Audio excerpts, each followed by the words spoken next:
오늘은 마태복음서 9장 13절 이하에 있는 말씀을 통하여 죄인을 부르러 왔노라 라고 하는 주제를 가지고 은혜를 나눠보고자 합니다. 오늘은 성탄절 예배로 하나님께 드립니다. 예수님이 이 땅에 친히 오셨습니다. 더 정확하게 말하면 예수님이 이 땅에 오실 수밖에 없었던 것입니다. 이 성탄절을 잘못 오해하고 있는 사람들이 우리 인간의 육체의 탄생의 개념으로서 성탄절날 예수님의 탄생을 축하한다고 케이크를 자르며 촛불을 끄고 예수님의 탄생을 축하한다라고 하는 이 어리석음을 고백하는 곳도 종종 있습니다.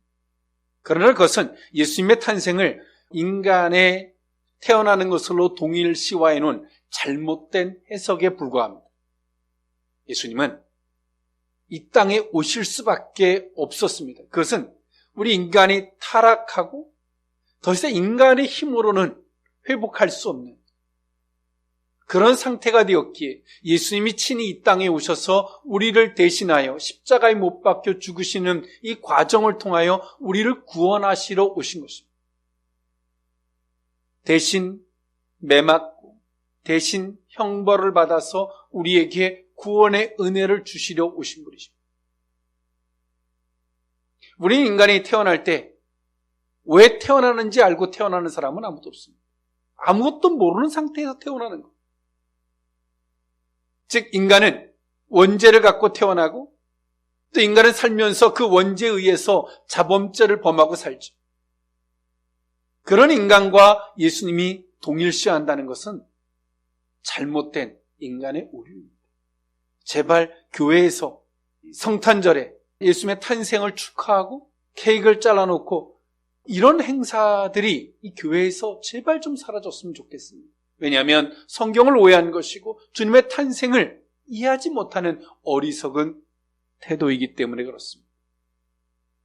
우리 인간의 입장에서 보면 예수님의 탄생은 너무나 기쁘고 감사한 일이지만 그것을 우리가 일반적으로 나를 대신하여 매맞고 형벌을 받는 그분 때문에 그분이 형벌받고 고통받는 것을 보면서 아이고 감사해, 너무나 내 대신 고통을 당하신 너무나 기쁘다라고 고백하는 것은 어리석은 것이죠. 도리어 송구하고 죄송하고 감사하지만 죄송스러운 감사함이 우리가 성탄절을 맞는 우리의 기본적 태도로 가져야 함이 마땅한 줄 믿습니다. 네, 오늘 이 본문에 있는 말씀, 저와 여러분들이 너무나 잘 알고 있는 말씀입니다. 예수님이 12 제자 가운데서 마태라는 제자를 부르심에 있었던 과정의 사건, 또 그 과정에서 하셨던 말씀인데요. 오늘 이 마태는 직업이 세리였고 세무일을 담당하는 사람이었고 이때 당시에 세무일을 담당하던 사람은 멸시와 천대를 받던 부류 중에 한 사람이었습니다. 오늘 예수님이 그 마태 세리를 부르시는 과정에서 많은 사람들에게 오해를 받았지만 예수님은 당당히 말씀하셨습니다. 나는 죄인을 부르러 이 땅에 오셨음을 말씀하셨는 줄 믿습니다. 당시 유대 사회에서는 창녀와 동일한 정도로 멸시를 받던 존재가 세리라는 직업이었습니다. 그리고 이 마태는 이 세리라는 직업을 갖고 있었고요. 예수님은 죄인을 부르러 이 땅에 오셨음을 말씀하시면서 그 마태 세리를 부르셨고 예수님은 세리였던 마태를 제자로 삼아 주셨습니다. 예수님이 이 땅에 오신 이유, 그리고 예수라는 이름의 뜻, 저희를 죄에서 구원할 자가 예수님의 이름이십니다. 예수님이 이 땅에 오셨을 때 이름이 예수고 이 땅에 오시기 전에 예수님의 이름은 성자셨습니다. 하나님의 거룩한 자식, 성자이셨습니다. 이 땅에 오셔서 사명, 미션을 받으시고 예수라는 이름을 받으신 것입니다. 그리고 예수님은 그 이름에, 그 사명에 그 길을 걸어가셨죠. 저희를 죄에서 구원할 자의 그 사명을 다하셨는 줄 믿습니다. 그 죄인을 부르러 왔노라, 그 의미를 오늘 이 본문에 있는 말씀을 통하여 세 가지로 나누어 살펴보고자 합니다. 첫 번째 의미는 병든 자에게라야 쓸데있느니라 입니다. 마태복음서 9장 10절에서 12절에 있는 말씀인데요. 예수께서 마태의 집에서 앉아 음식을 잡수실 때에 많은 세리와 죄인들이 와서 예수와 그의 제자들과 함께 있었더니 바리새인들이 보고 그의 제자들에게 이르되 어찌하여 너희 선생은 세리와 죄인들과 함께 잡수시느냐? 예수께서 들으시고 이르시되 건강한 자에게는 의사가 쓸데없고 병든 자에게라야 쓸데있느니라. 아멘. 예수님은 이 땅에 오셨을 때의 예수님을 선지자, 선견자 내지는 랍비, 선생님으로 칭함을 받았습니다. 그런데 예수님이 하시는 이 돌출적인 이런 행동들은 이 많은 사람들의 의식과 충돌되기에 충분했습니다. 안식일 날 병을 고치는 일이라든가 오늘 이처럼 이때 당시 유대 사회에서 가장 천대받고 죄인이라고 칭함을 받던 창녀와 세리, 그 세리의 집에 가셔서 예수님이 그들과 함께 음식을 나누십니다. 참 이러한 사건들은 많은 사람들의 충격받기에 충분했고 그들을 혼란스럽게 만들기에 충분했습니다. 예수님이 이런 행동들, 이런 돌출적인 행동을 하지 않으셨다면 예수님은 참 존경받는 분이셨을 것이고 많은 사람들에게 칭찬받는 분이셨을 것입니다. 그렇다면 예수님은 왜 이런 행동을 하셨을까요? 예수님은 인생들의 행위를 보시기 이전에 그 인생들의 마음을 살피셨는 줄 믿습니다. 어떤 마음을 갖는 사람들은 이 두 가지의 성향을 이야기합니다. 내가 어떤 행동을 함으로 내 마음이 바뀐다라고 하는 논리를 갖는 사람이 있는가 하면 마음이 바뀌면 행동이 바뀐다라는 논리를 갖습니다. 어느 것이 맞다라고 보십니까? 후자죠. 마음이 안 바뀌니까 행동이라도 해보겠다? 그것은 유교적 발상에 지나지 않습니다. 우리는 마음이 바뀌지 않는데 행동을 옮기면 옮길수록 우리 속에 의가 쌓입니다. 그리고 그것을 알아주지 않으면 우리가 또 억울함을 갖습니다. 항상 이 기대 심리를 갖고 그런 행동들을 한다는 사실이죠. 그러나 주님은 오늘 우리가 우리의 먼저 마음이 바뀌길 원하시는 줄 믿습니다. 그러나 그 마음이 어떻게 바뀌느냐? 간단합니다. 나의 존재의식. 나는 어떤 존재인가? 나의 정체성을 어디서 찾을 것인가? 나는 누구인가? 하나님 안에서 이 세 가지에 대한 분명한 답변이 있으면 우리의 마음은 바뀝니다. 바뀌려고 애쓰지 않아도 바뀌고요. 행동은 수고하고 무거운 짐으로 행동을 하는 것이 아니라 그거는 자동적으로 본능적으로 그런 행동을 하게 돼 있습니다.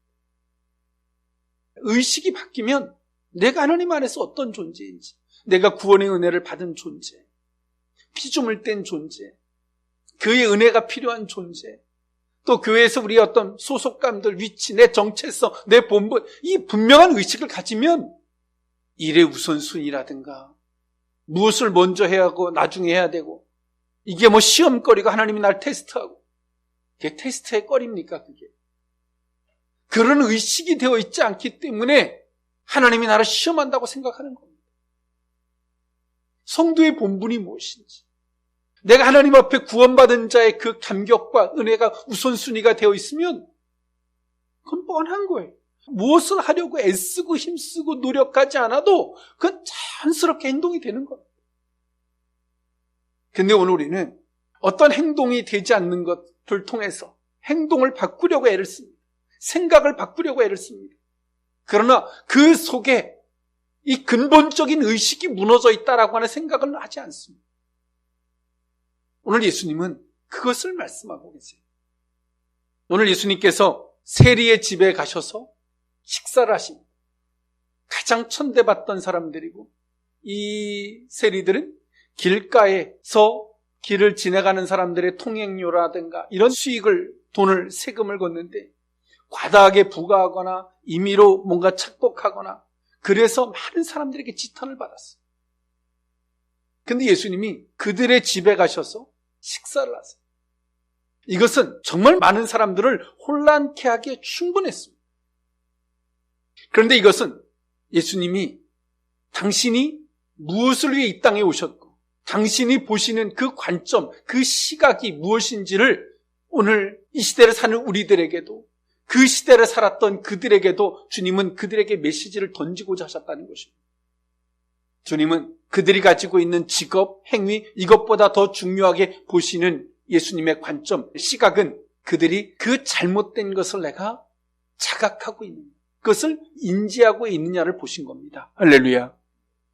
마태는 자신이 비록 이런 직업을 갖고 있지만 이 마태는 자신이 난 정말 죄인이야 라는 죄의식을 갖고 있었고 또 더 나아가서 오늘 이 마태는 그 죄의식을 넘어서 그것을 타협하거나 합리화하거나 변명하지 않았습니다. 그리고 그것 때문에 괴로워하고 있었어요. 우리는 처음에 죄를 범하면 양심의 가책도 느끼고 죄의식도 느끼지만 그것을 몇 번 반복하면 그런 죄의식 따위가 사라집니다. 양심의 가책 따위가 사라져요. 왜? 합리화를 시켜서 그런 죄의식조차 안 들어요. 그게 인간이거든요. 그러나 마태는 비록 그가 직업으로서 그 일을 하고 있으면서 얼마나 많은 합리화가 됐겠습니까? 또 합리화를 시켜줄 만한 자신의 동료들도 있잖아요. 그런데 마태는 그런 죄의식을 갖고 그것을 해결하고자 하는 그것 때문에 너무나 괴로워하고 있었습니다. 그럴 때 주님이 그 마태를 만나주신 거예요. 그리고 죄의식을 갖고 있었던 그 마태를, 그 마음을 예수님이 읽어주신 겁니다. 그랬을 때 마태는 어떤 마음을 가졌을까요? 예수님 앞에 감사도 있지만 죄송스러움이 더 크죠. 그리고 오늘 이 마태는 어떤 마음을 갖습니까? 이 계기로 이제 그런 것을 때려치고 바꾸고 버릴 각오를. 그리고 자신 때문에 예수님이 지탄받는 것에 대해서 정말 송구스러워하죠. 오늘 우리가 마땅히 가져야 할 의식이라는 게 있습니다. 이 마태는 비록 세리로서, 세관에서 일하는 사람으로서 정말 다른 사람들에게 창녀 취급을 받는, 그렇게 손가락질 받는 위치에 있었지만 오늘 그 사람은 정말 가져야 할 의식을 갖습니다. 예수님이 자신의 집에 와서 식사를 한다고 해서 우쭐댄 마음도 갖지 않고 정말 죄송해하죠. 예수님이 방문하셨다가 가시고 난 이후에 그 마태는 다시금 그 자리로 가지 않습니다. 돌이키려고 하는 거죠. 마태가 하나님 앞에서 하나님을 다시금 욕되게 하지 않고자 하는 마음, 예수님을 다시금 욕되게 하지 않고자 하는 그 의식을 갖습니다. 예수님은 누구를 위해 오셨습니까? 이런 자들을 위해서 오신 겁니다. 할렐루야. 모든 죄인이지만 어떤 죄인? 죄를 자각하는 자들을 위해서 오셨고, 그 죄에서 돌이키고자 하는 자들을 위해서 오셨고, 그리고 자신의 집을 방문해 줬던 그 예수님 앞에 다시금 누가 되지 않도록 자신을 그 죄에서 돌이키고자 하는 자들을 위해서 예수님이 오셨다는 사실을 우리는 기억했으면 좋겠습니다. 오늘 우리는 우리가 무엇을 잘못하고 있는지, 우리는 어떤 행동을 통해서, 행동은 우리가 어떤 의식에서 벗어났는지를 가르쳐주는 결과물입니다. 우리의 행동은.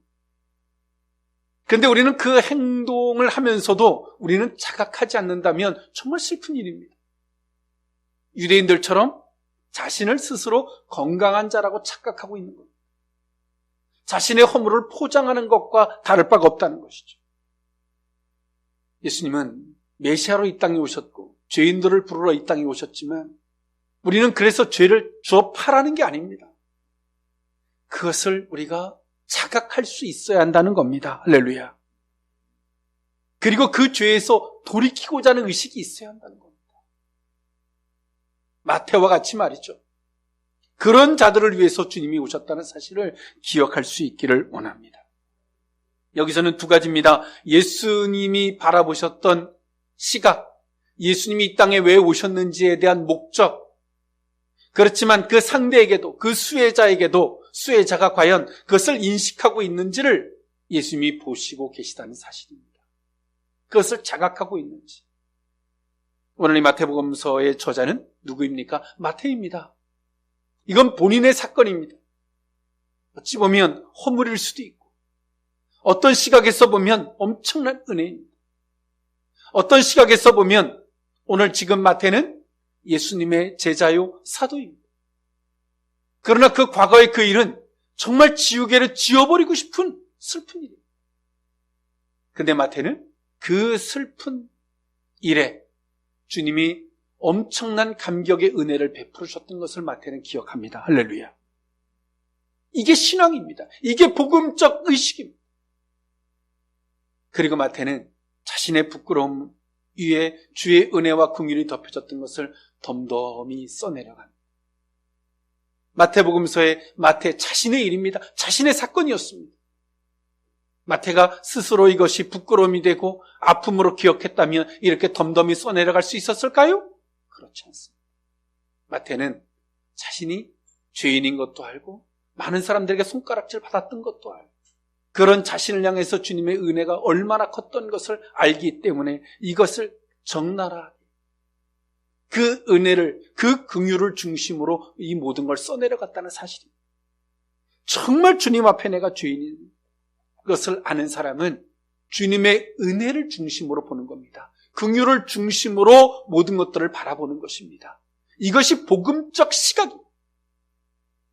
그런데 오늘 우리는 우리의 부끄러움 자체로 바라보고 주의 은혜를 은혜로 바라보고 이법으로 바라봅니다. 그것은 이미 복음이 아니에요.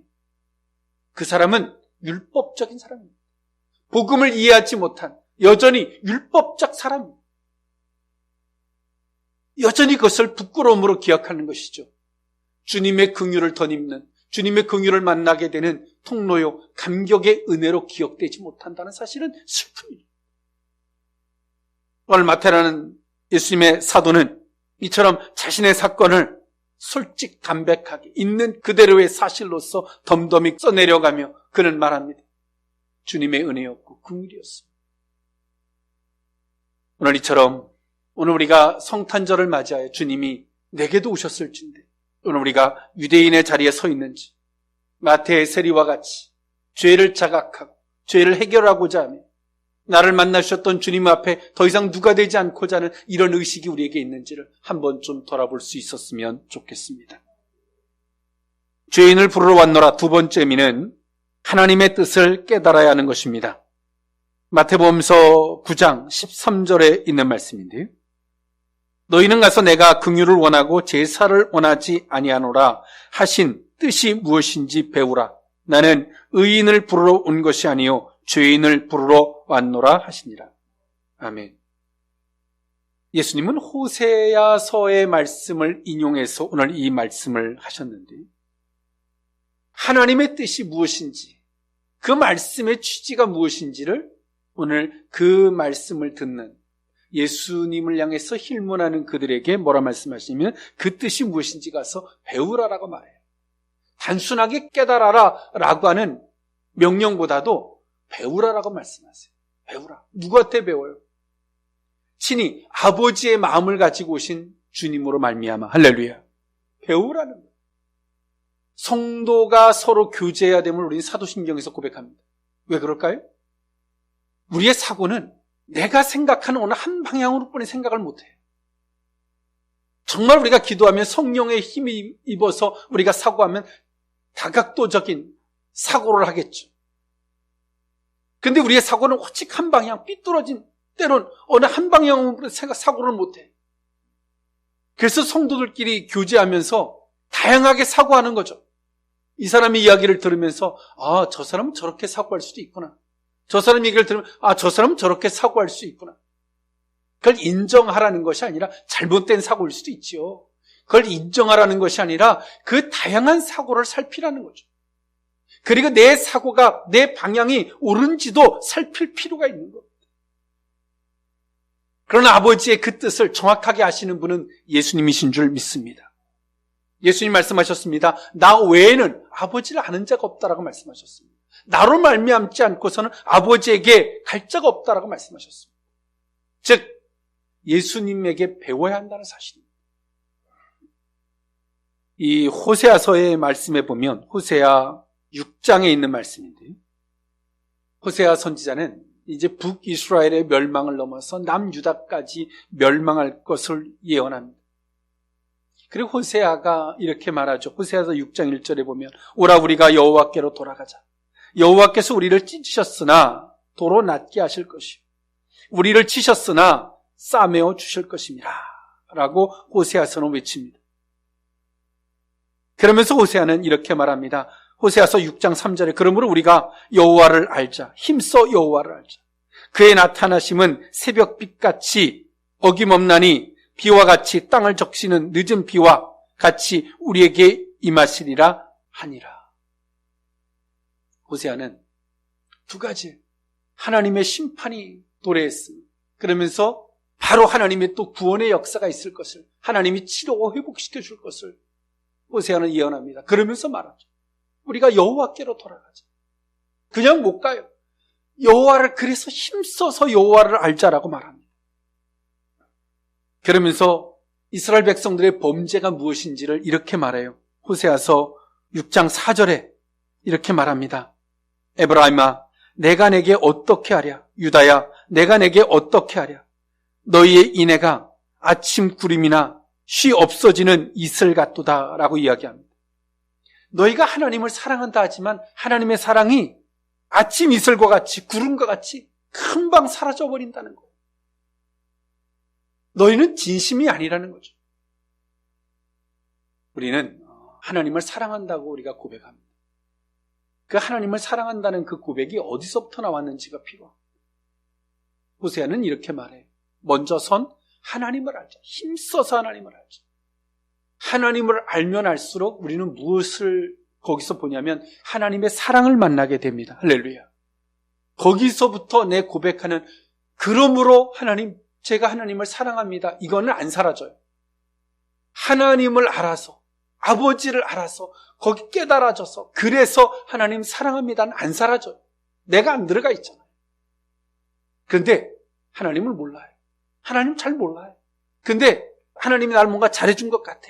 그래서 하나님 막 사랑한다고 하는 사랑은요 사라져버려요. 금방 사라져요. 조금만 사건만 생겨도 얼굴색이 팍 금방 사랑이 사라져버려요. 그래서 호세아는 말해요. 너희가 하나님을 사랑한다는 그 사랑이 구름이나 이슬같이 쉽게 사라져버린다 라고 말합니다. 그러면서 5절에 그러므로 내가 선지자들로 그들을 치고 내 입의 말로 그들을 죽였노니 내 심판은 비처럼 나오느니라 라고 호세아는 이야기합니다. 그러면서 했던 말씀이 호세아서 6장 6절에 나는 인애를 원하고 제사를 원하지 아니하며 번제보다 하나님을 아는 것을 원하노라 라고 이야기합니다. 하나님을 사랑하지 않고 하는 제사는 하나님이 받지 않는다. 그래서 호세아는 말해요. 하나님이 진정 하나님을 사랑하는 걸 원하지 하나님을 사랑하지도 않으면서 형식적으로 하는 제사, 형식적으로 하는 기도는 필요 없다. 번제보다 하나님을 아는 것을 원하노라. 그래서 호세아가 이런 말을 하나님으로 말미암아 하십니다. 그리고 예수님은 오늘 이 호세아의 이 말을 들어서 말씀하신 것이죠. 긍휼을 원하고 제사를 원하지 아니하노라. 이 말씀이 무슨 뜻인지 너희는 배워라. 좀 성경을 똑바로 봐라. 이 말은 두 가지를 내포하고 있습니다. 하나님을 잘 모르거나 하나님을 오해하고 있는 유대인들을 들어서 말씀하시는 거예요. 예수님은 누구십니까? 그들이 갈망하던 메시아 구원자였습니다. 근데 내게 오신 구원자가 하는 행동을 보면서 나는 도대체 이해가 가지 않아요. 혼란스러워요. 그런 그들에게 예수님 말씀하시는 겁니다. 배워. 하나님을 잘 모르고 하나님을 오해했다면 내게 와서 똑바로 배워. 할렐루야. 생각하지 말고 하나님이 이럴 거야 저럴 거야 유추하고 스스로 뭔가를 생각하지 말고 배우라는 거예요. 와서. 이처럼 예수님은 이 땅에 메시아로 오셨지만 메시아 구원자로 볼 수 있는 사람은 극히 소수였습니다. 오늘 우리 성도들에게 일어나는 사건들도 마찬가지. 내게 구원의 방편으로 주시는 것들이 너무나 많아요. 성도는. 근데 내 입장에서 바라보면 구원의 방편이 아니라 다 사건이고 시험이고 문제. 그래서 그 문제만을 해결해달라고 또 기도해요. 얼마나 어리석은 것일까요? 그래서 오늘 우리는 이것을 해야 됩니다. 하나님을 알고자 해야 됩니다. 할렐루야. 하나님, 그래서 하나님, 이 문제를 내가 어떤 시각으로 바라봐야 될까요? 그럴 때 오늘 내게 있었던 이 문제가 때론 인간의 입장에서 보면 정말 화가 나고 슬픈 일이었지만 하나님의 뜻을 깨달았어요. 아, 이것 때문에 이 사건을 주신 거구나. 주여 감사합니다로 바뀌는 겁니다. 할렐루야. 이때 당시에 오셨던 메시아 구원자를 구원자로 볼 수 있는 사람이 이렇게 드물었다니까요.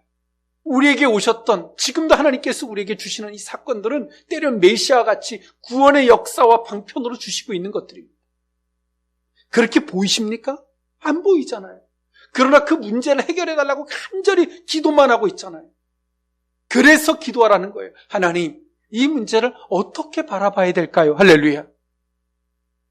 그 속에 담겨진 하나님의 의도와 뜻하심, 그 섭리, 그것을 깨닫는 순간, 아, 내게 구원의 방편이었고 나를 살리시는 방편이었고 은혜였음을 깨닫게 되는 것입니다. 할렐루야. 성탄절, 주님이 이 땅에 오셨음을 말씀하시는 거죠. 나의 구원자로 오셨음이 보이십니까? 지금 우리의 삶을 인도하고 계신 그분이 내게 구원자로 느껴지십니까? 오늘 이 말씀이 우리의 심령이, 우리의 영혼에 한번 되짚어 볼 수 있는 계기가 될 수 있었으면 좋겠습니다. 그래서 오늘 예수님이 말씀하신 것은 유대인들이 하나님을 사랑하지 않는다는 거죠. 하나님을 사랑하지 않고 이들이 하는 기도, 이들이 하는 예배, 이 모든 것들은 가식이었고 형식이었습니다. 예수님은 하나님을 사랑하십니다. 하나님을 사랑하니까 그 영혼들의 주인이신 하나님을 사랑하니까 그 영혼들의 마음의 상태가 보이는 거예요. 할렐루야. 그리고 그 마태의 세리집에 갈 수 있었던 것입니다. 이 뜻을 어떻게 깨달을까요? 하나님의 뜻을 어떻게 깨달을까요? 하나님 앞에 겸손히 무릎을 꿇고 우리가 하나님을 사랑하려고 애쓰는 것이 아니라 하나님이 나를 어떻게 사랑하셨는지를 돌아볼 때 그 모든 것들을 깨닫게 될 줄 믿습니다. 마지막 세 번째, 죄인을 부르러 왔노라. 마지막 세 번째 의미는 주님과 함께하는 것입니다. 마태복음서 9장 14절에서 15절에 있는 말씀입니다. 때 요한의 제자들이 예수께 나와 이르되 우리와 바리새인들은 금식하는데 어찌하여 당신의 제자들은 금식하지 아니하나이까? 예수께서 그들에게 이르시되 혼인집 손님들이 신랑과 함께 있을 동안에 슬퍼할 수 있느냐? 그러나 신랑을 빼앗길 날이 이르노니 그때에는 금식할 것이니라. 아멘. 참 예수님이 하시는 행동은 많은 사람들을 혼란스럽게 하기에 충분했습니다. 그러나 오늘 그들이 겸손하기라도 한다면 이렇게 듣고 돌이킬 수 있는 기회라도 되지만 그렇지 않는 사람들이 태반이었죠. 이제 세례 요한의 제자들이 예수님을 찾아와서 말합니다. 우리의 스승님이신 세례 요한과 우리는 매일같이 금식합니다. 근데 어찌 당신은 그렇게 맨날 잔치를 벌이고 맨날 좋은 식사하시고 그렇게 하십니까? 이거는 더 나아간 표현이 아닐 뿐이지 더 나아간 그들의 의중은 이런 얘기입니다. 이제 만나 식사라는 걸 넘어서 이젠 죄인의 집에까지 가셔서 그렇게 식사를 하십니까? 이런 얘기예요. 이 제자들이 누구라고요? 세례 요한의 제자들입니다. 예수님이 어떤 의도를 가지고 무엇을 보시고 저렇게 행동하시는지는 생각하지 않는 거예요. 행동만 보는 거예요. 하나님의 사람은 행동을 보는 게 아니에요. 그분이 어떤 의도를 갖고 있는지, 할렐루야, 어떤 뜻을 갖고 있는지 살피는 거예요.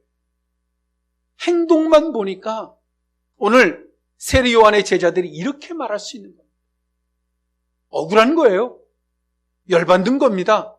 나는 맨날 금식해야 되는데 당신은 호의호식이나 하고 있고 열받는 거예요.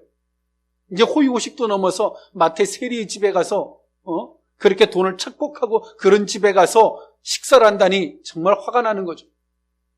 이게 당신의 스승인 세례 요한은 그런 예수님을 가리켜서 나는 저 신들매도 들 수 없는 분이라고 하니 이 제자들이 혼란스러운 거예요. 이들의 두 가지의 착각이 있습니다. 이들의 첫 번째 착각은 뭔가 금식하고 애쓰는 이런 방법을 통해서 하나님과 가까워질 수 있다는 착각을 하고 있다는 것이고, 오늘 이들의 두 번째 착각은 나는 이렇게 하는데 너는 왜 안 하냐는 거예요. 여러분, 우리가 주님을 사랑하면 모든 것에 자유가 있습니다. 그러나 주님을 사랑하지 않으면 그 다음엔 율법이 개입합니다. 주님을 사랑하지 않으면 너 요거하면 돼, 요거하면 안 돼. 이게 적용이 되는 거예요. 주님을 사랑하는 사람은 어디를 가도 주님께 영광이 됩니다. 할렐루야. 주님 뜻에 순종하고자 하는 사람은 율법이 필요가 없습니다. 그러나 그 뜻에 순종하지 않고자 하는 사람은 율법이 적용되어집니다. 요거 해야 되고 저거 해야 되고, 요거 하는 것 때문에 괴롭고 저거 하는 것 때문에 막 내 양심이 가책이 느껴지고, 난 했는데 넌 안 하면 화가 나고, 막 이런 것들이 적용이 됩니다. 오늘 세례요한의 제자들 또한도 율법 아래 서 있음을 그들은 알지 못하는 것이죠. 주님은 죄인을 부르러 왔노라 라고 주님 말씀하시고자 하는 것은, 나는 야 일로 와 부르러만 온 것이 아니라 너희들과 같이 동거동락하러 오셨다고 말씀하시는 겁니다. 할렐루야. 주님이 나와 함께 하고 싶으신 거예요. 근데 오늘 우리는 때로 우리가 뭔가를 기도하고 우리가 뭔가를 하지만 주님이 나와 동거하기를 원하세요? 사실 이거 하나 들어주기를 원하세요. 들어주기를 원하지 주님이 나와 동거한다는 그 의식조차 없어요. 주님은 오늘 어리석은 이 세례 요한의 제자들에게 주님 말씀하세요. 나는 너희와 동거하기를 원해. 그래서 온 거예요. 동거하기. 종교적인 열심은 우리의 목적이 있어요. 그런데 주님의 부르심에 고백하고 아멘하고 순응하는 사람은 목적이 아니라 주님과의 동행인 줄 믿습니다. 함께함인 줄 믿습니다. 주님이 이걸 원하고 계시는 거예요. 이것을 위하여 이 땅에 오신 것입니다. 말씀을 정리할까 합니다.